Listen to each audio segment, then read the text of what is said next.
This is the Trump endorsement. If he endorses you, it helps a lot. If he doesn't endorse you, it hurts a lot. And that's just the way it is right now in the Republican Party. Give me a 5x5 and like the stream if you can hear me. The new Speaker of the House came out of nowhere. I mean, the Speaker race thing has been nonstop. Breaking. The House Republicans elect Tom Emmer for Speaker in a secret ballot, right? So there was this guy. And this is the guy I had showed you guys in a previous Thoughtcast. It may have even been yesterday's or Monday's. The swamp was saying that this guy was their choice, okay? They were saying this is one of the two nominees that was like a sort of good Republican according to the left, meaning rhino douche that nobody wants. That's what it really means, okay? And so this guy wins via secret ballot, right? This Tom Emmer. Then DJT drops the hammer with this gem. Okay, I'm reading it. This is what Donald Trump said. I have many wonderful friends wanting to be Speaker of the House, and some are truly great warriors. Rhino Tom Emmer, who I do not know well, is not one of them. He never respected the power of a Trump endorsement or the breadth and scope of MAGA, Make America Great Again. He fought me all the way and actually spent more time defending Ilhan Omar than he did me. He is totally out of touch with Republican voters. I believe he has now learned his lesson because he's saying that he is pro-Trump all the way. But who could ever be sure? He has only changed because that's what it takes to win. The Republican Party cannot take that chance because that's not where the America First voters are. Voting for a globalist rhino like Tom Emmer would be a tragic mistake. All right, that's pretty damn clear. He's not for it, right? Timeline. Tom Emmer wins via secret ballot. Next, Donald puts out, hey, I do not endorse this guy at all. He would be a giant mistake, swampy shitbag, right? Okay. Next, the Hill drops. Emmer bid collapses, extending extraordinary GOP speaker losing streak, whatever. So basically, 4 hours after he wins via the secret ballot, or at least it's announced that he won, he withdraws his name from the running because Trump and all the people who back Trump are like, you know what? No, we're not voting for this guy. There ain't no damn way. And so rather than embarrass himself in front of everyone, he just pulled his name back out of the hat. Then you got 5 more people. So here's Donald Trump's reply to that. Congratulations to congressional Republicans. Yesterday was a big and very important day. It gave us a quick and easy way forward with 5 candidates who are beyond reproach and represent the absolute best there is in the Republican Party. Even the fake news media is impressed with what took place yesterday, and more importantly, with the candidates themselves. Congratulations to Representatives Byron Donalds, Florida, Chuck Fleischman, probably how you say it, Tennessee, Mark Green, Tennessee, and Roger Williams, Texas, and the ultimate winner of yesterday's vote by a significant margin, Mike Johnson, Louisiana. I am not going to make an endorsement in this race because I could never go against any of these fine and very talented men, all of whom have supported me in both mind and spirit from the very beginning of our great 2016 victory. In 2024, we will have an even bigger and more important win.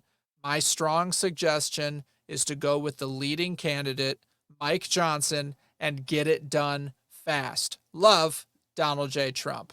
This is the Trump endorsement. If he endorses you, it helps a lot. If he doesn't endorse you, it hurts a lot. And that's just the way it is right now in the Republican Party. And no matter how much they try to spin it, no matter how much they try and gaslight people, He's like the coach picking the teams, man. And so what happens? Johnson wins. So we got Mike Johnson, which is from Louisiana. They say he's a family man. I saw a picture of him and his 4 kids. Here's the guy, so you guys can see. Mike Johnson, Louisiana, and he's so under the radar. I'm just going to keep it real. I've not heard of this guy. I don't recognize his face. I see people that wanted different people, like different people, and that's totally fine. Totally fine. I think the big takeaway here is that Donald Trump still has it in the Republican Party. Whether you like him, whether you like the messaging, whether you like the Republican Party, it doesn't really matter. My point with this whole thing is that over the course of time, the Rhino establishment uniparty was working together to try and create and foster another Kevin McCarthy. And Donald Trump and the America First patriotic type, constitutionalist type, Tea Party type, libertarian type Republicans said, hell no. And grassroots people were calling, were emailing, were flooding the lines, telling their representatives to support these people or not support these people all the way through. So from the bottom up and the top down with Donald Trump, there was pressure to get somebody in there who didn't totally suck. All right. And I got some more stuff on him, so we'll go through just to get you guys up to speed.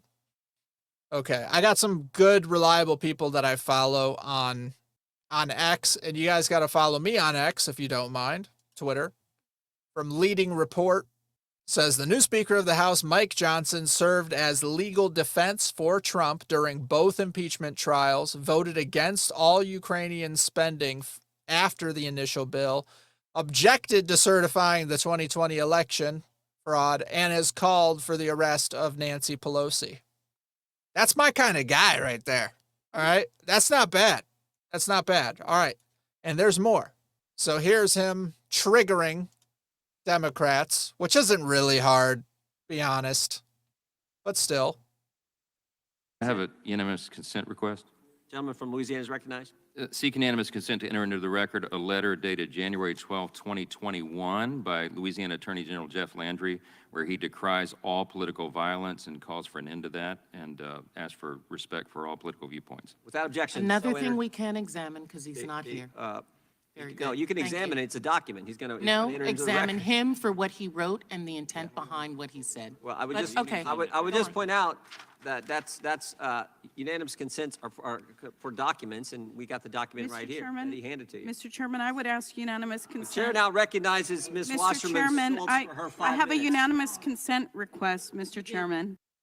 Okay, so he says, I want to enter into the record this document, which says this thing, and she has a complete meltdown and a tantrum, goes over and throws it at him. Because she's like, no, he's not here for us to discuss it. And what it's like, it's a document. You just read the document. We entered the document into the record, but the document had too many facts. So clearly, obviously, that triggered the Democrats. I mean, it is what it is. Now, for you guys, and it's about a third of the people who view the Thoughtcast actually catch me live. So make sure you comment on the finish live. What do you guys think of this gentleman, Mike Johnson, as the new speaker? You think he's going to be good? You think not? I got a couple more things for you, but please comment and chat. Let me know if this is going to be a rollover Rhino garbage controlled opposition guy, or if we actually are going to get some stuff done. Now, DC Drano posted this, and this is fantastic, but he says, Dear leftists, I know you're probably lisping things like, those Republicans are in chaos, but I know you're probably a little jealous too. While you fought for Bernie Sanders and progressives in the House, your party shafted you with Hillary, Joe Biden, and Pelosi. Meanwhile, we defeated our establishment not once, but twice in taking out Jeb Bush and putting in Trump, and McCarthy for this gentleman Johnson. I actually hope you're inspired by our populist revolt and start making actual changes in your party too. If there's one thing we share, it's a hatred for the DC Uniparty hijacking our country and serving the donors, not the people. Stand up and fight back. And that's a message. That is a message to the left. Stand up and fight the corruption of your party. It's not our job to fight the corruption of your party. We're not voting for your party. We don't support your party. But if you want your party to suck less, then fight for your own party in the primaries. Sort out the election fraud issues that are being alleged by your own people on your own side in your own primaries. Figure it out, because it's going to help you vote for the Democrats that suck the least to you. They all suck to me, but to you, they might be better. So work on it. But that's the point. The left is all triggered, whatever. But we got populist movement at the top that we're putting into place. We wanted one of the 5 America First people as options for the Speaker of the House. I agree, Byron Donalds would have been awesome. He's just a little too young to lead the House, I think, personally. That's just my feeling. I think he needs a couple more years. But so enthusiastic and pretty based in everything he's talking about. The first bill they're going to put is supporting Israel. That doesn't surprise me at all. I figured that might be a concession that they would have to make to get into the speaker position in order for some of the Rhino establishment people to vote for him. Be like, we will only vote for you if you approve a spending pack for Ukraine/Israel, which we'll see if it is Ukraine/Israel or if it's just Israel. But here's his first speech. Extraordinary crisis right now. And the world needs us to be strong. They need us to remember our creed and our admonition. Turmoil and violence have rocked the Middle East and Eastern Europe. We all know it. And tensions continue to build in the Indo-Pacific. The country demands strong leadership of this body, and we must not waver. Our nation's greatest ally in the Middle East is under attack. The first bill that I'm going to bring to this floor in just a little while will be in support of our dear friend Israel, and we're overdue in getting that done.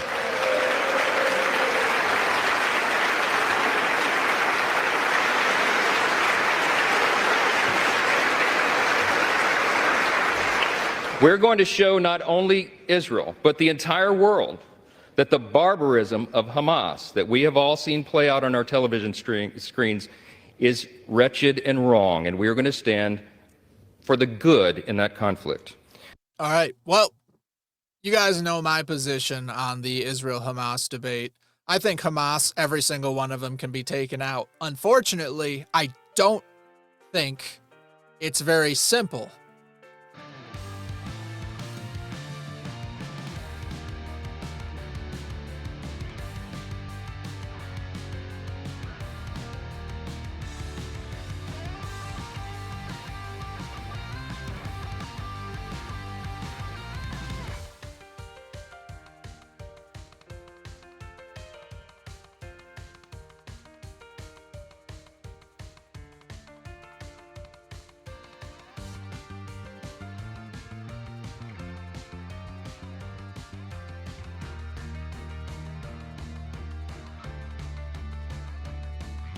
If you enjoyed this clip from the FTT Thoughtcast, please leave a like. Don't forget to subscribe. Check out the Freethinker React series for endless entertainment or the full versions of the Thoughtcast here.